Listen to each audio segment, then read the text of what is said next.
Houston, we've had a problem. 2, 1, liftoff. We have a liftoff. Looks good here, flight. Good agreement. In the vast expanse of space exploration history, few incidents have captured the world's attention and showcased the resilience of the human spirit quite like the Apollo 13 disaster. What began as a routine mission to the moon quickly transformed into a harrowing tale of survival and ingenuity in the face of unimaginable adversity. The Apollo 13 mission, launched on April 11, 1970, marked NASA's third attempt to land astronauts on the lunar surface. NASA's primary mission is to explore the universe, with space travel being a perilous endeavor due to factors such as radiation, oxygen, and water escaping Earth's gravity. The story of Apollo 13, which almost happened in 1970, is a testament to human resilience, innovation, and perseverance. In the early 1960s, the Soviet Union was attempting to win the space race by sending a dog and later a man, Yuri Gagarin, to space. Then America put a man on the moon by the end of the decade, which was achieved when Neil Armstrong stepped on the moon on July 20th, 1969, for Apollo 11. Earlier Apollo missions like Apollo 7, 8, 9, and 10 did not involve a human landing. Apollo 13 was a three-part mission setup consisting of a cone-shaped command module, a spider-like lunar module carrying 2 astronauts to the moon, and a service module. The service module orbited the moon and returned with a jettison capsule after the moonwalk.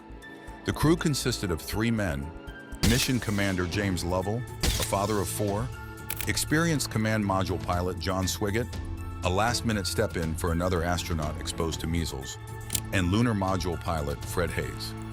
Upon taking flight on April 11, 1970, no one showed much interest in the mission. However, within 10 minutes of the broadcast, something happened that piqued the world's interest in the moonwalk, highlighting the importance of precision and timing in Apollo missions. The crew of a lunar module was on their way to the moon at 40,000 kilometers per hour, performing a 180-degree turn to dock the lunar module and leaving the spent main rocket behind. However, they were unaware of the cracking wires near a highly flammable oxygen tank. At 55 hours and 46 minutes, the crew watched a TV broadcast with rookie Fred Hayes, who pulled practical jokes on them. As they were 322,000 kilometers away from Earth, Jack turned on the fans to stare at the oxygen tanks in the service module. Unfortunately, the cracked wires were exposed, causing tank number 2 to explode. Mission Commander James Lovell reported the situation to Mission Control. While down on Earth, they were shocked to see the loss of 2 of 3 fuel cells.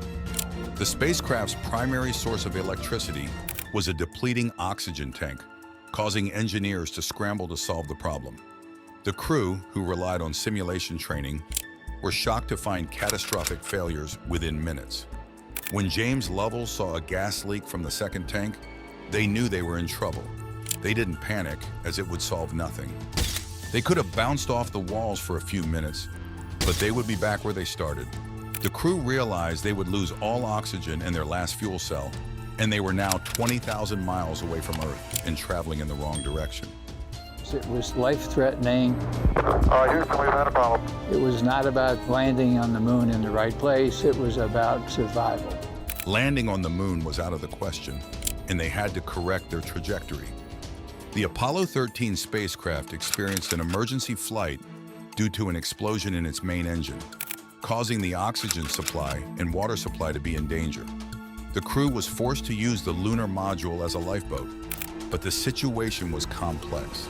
The oxygen supply was threatened, and the crew had to consider the availability of food and water.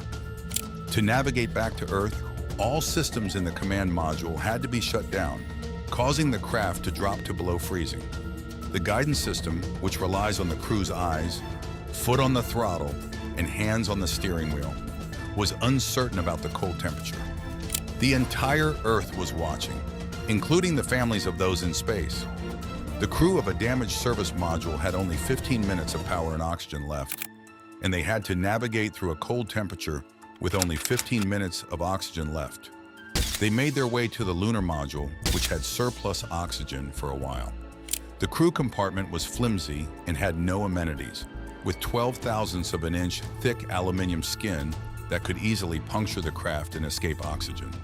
The lunar module's manufacturers calculated that it could support 3 people for 2 days, but the exact time it would take for them to return home was unknown.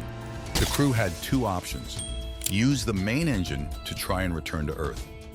The Apollo mission was a daring attempt to explore the moon, a feat that required a lunar module rocket. The lunar module rocket was never designed for this purpose, and the control labels were switched, making it difficult to control the craft. The mission was akin to flying a fighter jet, but with the control labels switched, the crew had to try a 35-second rocket burn to speed up. However, calculations back on Earth indicated they would run out of power and water before returning home. The onboard computer was primitive, with a few thousand numbers in RAM and a power of less than a basic Nokia phone. As a result, calculations were done on the ground, and instructions were radioed back about when to fire the rocket at specific power levels and durations. The crew of a lunar module was unable to make it to the moon due to the significant power consumption of the guidance system. After a few hours of gathering data, it became clear that turning off the guidance system was crucial for the crew to position the ship, Glenn. To conserve water, the crew had to cut their intake to 1/5 of normal and not eject urine into space.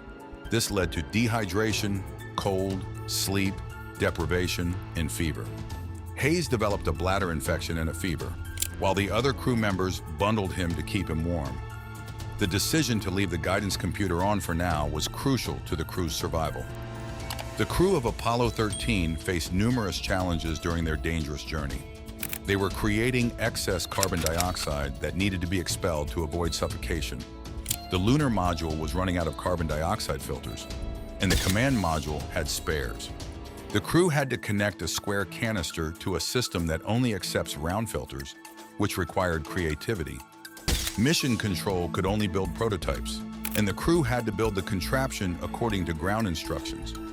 Despite solving problems like power, water, food, and excess carbon dioxide, the biggest challenge remained getting back to Earth. Countries offered help, and people across the globe prayed for the crew. The Apollo mission was scheduled for the Pacific, but it may land hundreds of miles elsewhere. Re-entry was risky since the crew had to impact the atmosphere in a 2-degree pie-shaped wedge. Shallow or steep approaches would induce a quick slowdown and turn them into a blazing meteor. Therefore, they had to descend the wedge. Positioning the Earth in the center of their window required manual correction by the astronauts. Attitude controls and pitch and roll kept the Earth in the window. The team attached the batteries to the engine using start-stop controls. The Apollo crew first utilized these buttons. The team had to navigate the frozen command module and power up its controls before their last voyage to Earth. Flight Director Gene Kranz led flight controllers to develop new procedures in 3 days. As power outages endangered the crew and system, they wrote instructions on scrap paper for almost 2 hours. Batteries, propellants, and command and service module lines might freeze in frigid systems. Even if the United spaceship returned home, the command and service module would be useless. All booted components survived the freezing temperatures beyond their design limitations, allowing the crew to power up the command module. Apollo 13's crew abandoned their lunar module lifeboat after the service module drifted away, revealing the tragedy. The crew worried about heat shield damage that may have burned them up in the atmosphere. The crew crossed the atmosphere and deployed their parachutes after a 3-minute communications blackout after re-entering Earth's atmosphere. They landed in the Pacific Ocean on April 17th after 142 hours, 54 minutes, and 41 seconds of danger. After modifying it for launch, the Apollo 13 Accident Assessment Board found a short circuit in fuel tank number 1. The team got 1 million global prayers. The Apollo 13 mission, a successful failure, involved a malfunctioning thermostatic switch on heaters, causing a short circuit and explosion. The command module is now stored in the Kansas Space Center, and the lunar module is believed to have burned up. Despite the crew's inability to land on the moon, Mission Commander James Lovell became the first person to travel to the moon twice. The mission taught valuable lessons in engineering and spacecraft design, ensuring future success in polar missions. And if you are interested to learn more about such knowledgeable and mind-blowing stuff, then subscribe to our channel.